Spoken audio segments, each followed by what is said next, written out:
Why are all these features missing from high-end cameras? The technology already exists in our hands in these cameras. Why isn't it there in the professional cameras? Tinfoil hat time.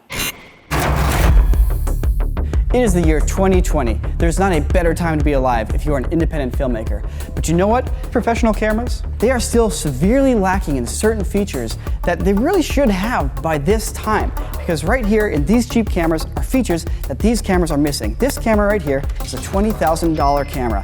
And if it had some of the features that this GoPro had, it would change my life. But it doesn't.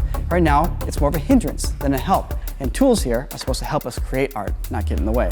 So let's find out what these problems are that I hope camera makers solve in 2020. Right now, both GoPros and your phone have little gyroscopes and accelerometers built into them, so they can kind of tell how they're moving, what their orientation is, and what kind of G-forces they're experiencing. That information can then be parsed by a program to give opposite movement to your footage to cancel out any bumps or shakes in your footage. That's why GoPro shots are so smooth. Now these days, if you want to stabilize your footage and you're not shooting on something like a phone or a GoPro, you have to do it optically. In other words, a program has to follow the points in your picture, track them, and then try to undo that motion. So for example, if we're getting a shot of me right now talking and the camera's all shaky, but I'm in the foreground and I'm moving too, it's going to track me and it's not going to get the right motion to eliminate the shake. This problem has been solved in consumer devices like your phones, and consumer devices like your GoPro, and yet here is a $20,000 camera that doesn't have that same solution. In fact, you can go out there and you can buy a little pack that you put on a camera that has a little gyroscope and accelerometer in there. And it will track the motion of that camera and let you stabilize your footage in post. It's called Stead XP. Now the thing is, there's some caveats. One, you have to calibrate this for your lens each time. The second thing is you need to be able to sync up the data from this little accelerometer device with your footage. But if this stuff was built in to, for example, the Blackmagic, that would be awesome. You know, I'm already using Blackmagic Resolve to edit and manage all my Blackmagic footage. So if they could build that into the camera, just a little bit of an accelerometer and gyroscope and some sort of way to profile your lenses, you could have this all synced up. You could just check a box in your editing program and suddenly your footage would be stable. Man, when you're going and you're spending as much on a camera as like a Tesla Model 3, I kind of expect some of these things. A Tesla can drive itself. The Red can't even pull good autofocus. One thing that burns my biscuits is the lack of good autofocus in modern cameras. Here at the studio, what we film on are Canon DSLRs that have awesome dual pixel autofocus that reacts very quickly and effectively. They also have touch autofocus, which allows you to select a part of your screen here and focus on that particular area. It's really cool, really effective. I use an A7 III at home for photo and video, and it has very good face detection. And by actually highlighting the eyes and knowing the exact focal plane in which a face is on. Now, both of the Blackmagic and the Red do have autofocus capabilities. The Reds are pretty much unusable. They're very, very slow and very difficult to quickly access. We're talking about touchscreens. We got the massive chungus of the touchscreen here on the Red here.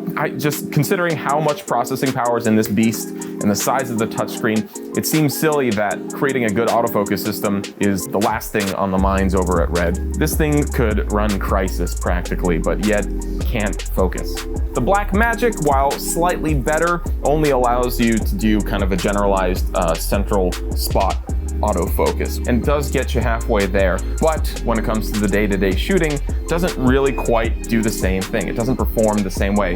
And it's technology that's out there. It's in the cheapest of cameras. It's everywhere. Target, Best Buy, a corner market, you'll find all the cameras with decent autofocus, but not here. That is one thing that these cameras really could benefit from. Okay, it's 2020, right? Everyone's been going on about cameras and all these expensive cameras and the things that these cameras should be able to do. And I gotta say, I completely agree. It's 2020. You pay thousands and thousands of dollars for a camera. Why can't a camera give you a premium wireless earbud audio experience like today's sponsor, Raycon can? For 100 years, people have been trying to figure out, what's the next upgrade we can do with a camera? What's the next best thing that it can give you? Well, guess what? None of them can give you the audio experience that the Raycon E25 earbuds can.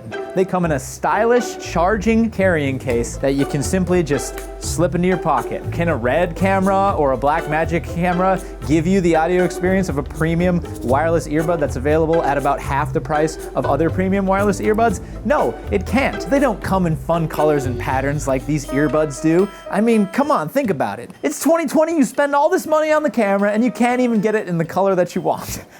So if you guys are interested in getting one of the best Raycon models yet, the E25 right here has over 6 hours of playtime. It has seamless Bluetooth pairing and it comes in your favorite colors. So click the link in the description below to get 15% off your purchase. This kind of technology seems like it should be happening now in 2020, if you ask me. All right, so quick timeout. Why are all these features missing from high-end cameras? One of the main ones here is, for example, Canon. They make a huge line of cameras. They make camcorders, they make DSLRs, they make cinema cameras, they make a whole variety of cameras. And if they were to take all the good video features and put them into their DSLR, well, you wouldn't have a reason to buy their camcorder line anymore. So there's a little bit of internal politics that prevent these companies from just making the singular best camera that can do everything. Now, to be fair, a singular tool that does everything is maybe not something that exists. But that said, the processing power should be there, but it's not. So there's a whole internal politics there, as well as the fact that if you make a camera too good, well, no one's gonna buy your next one. You know, I know it's tinfoil hat time that we're kind of getting into, but it's true. If you put all the features into your current line, you're not gonna have another line to sell to customers. So you have to make sure you keep a couple imperfections here that you can solve easily down the line. Another feature I desperately need, wireless monitoring. Hey, what's up? I'm using it right now, kind of. So once again, in the realm of problems that have already been solved but are for some reason non-existent in professional hardware, you got wireless monitoring. Niko, professional hardware has wireless monitoring. You're right. The problem is, if you want to do wireless monitoring these days, you have to get a module, slap it to the side of the camera, figure out a way to power it, get another module, slap it to the side of your monitor, figure out a way to power that, and then link the two together and you finally have a system. But that's a lot of extra hardware. And you know what? GoPro, God bless their hearts. I can connect my phone to this little camera and I can see an image on my phone. I can wirelessly monitor from my GoPro using my phone. Granted, there's a lot of latency and compression, but man, if this thing can do it for 400 bucks, you sure would expect that a $20,000 camera could do it, right? It wasn't until recently that Small HD had the genius idea of packaging a Teradek and a monitor together in the same thing to make one convenient, slim little package. And this is one of the best tools I've ever used. This just mounts on your camera, it's a regular monitor, has two little rabbit ears come off the top, and then boom, your director, your lighting person, anybody can have another monitor and they can view what's happening through the camera. It is so convenient. And yet, why are they building these into these guys?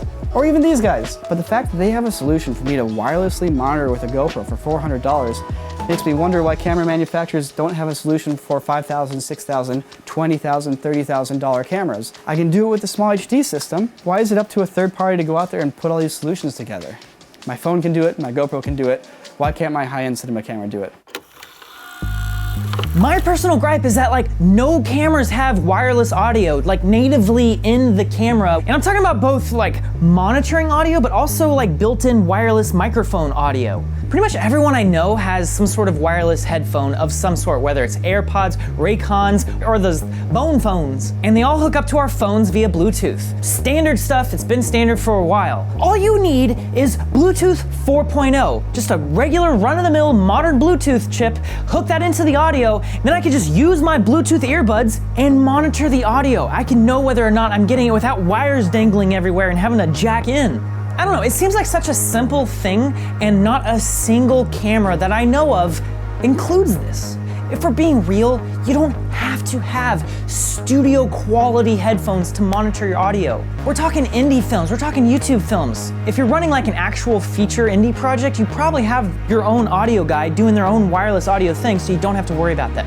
This isn't really about that though. This is about just having a camera that you can monitor audio from with wireless earbuds. Come on.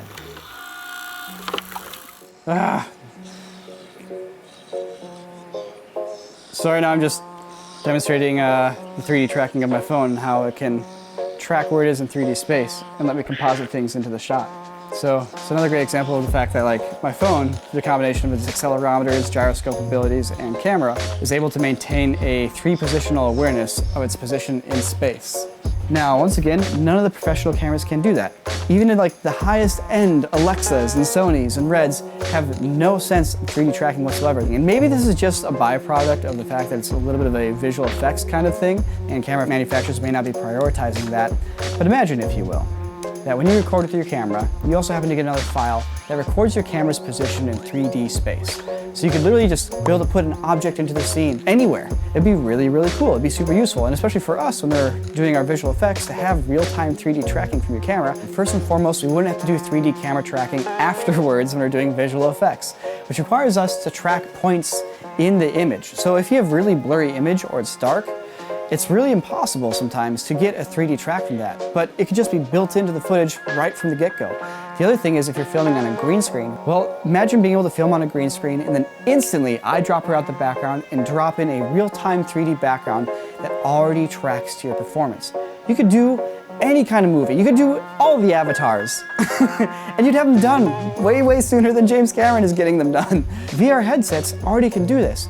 The $400 Rift S has the ability to do inside-out 3D tracking. That's how it tracks itself. And yet, a camera that's the price of a Tesla Model 3 can't do it. Heck, the cameras that are the price of 2 Tesla Model 3s can't do it. The technology already exists in our hands in these cameras. So why isn't it there in the better cameras? The thing is that all of these things we've been talking about already exist in one form or another, and yet they don't seem to exist in the actual tools we need them for. And there's probably some good reasons.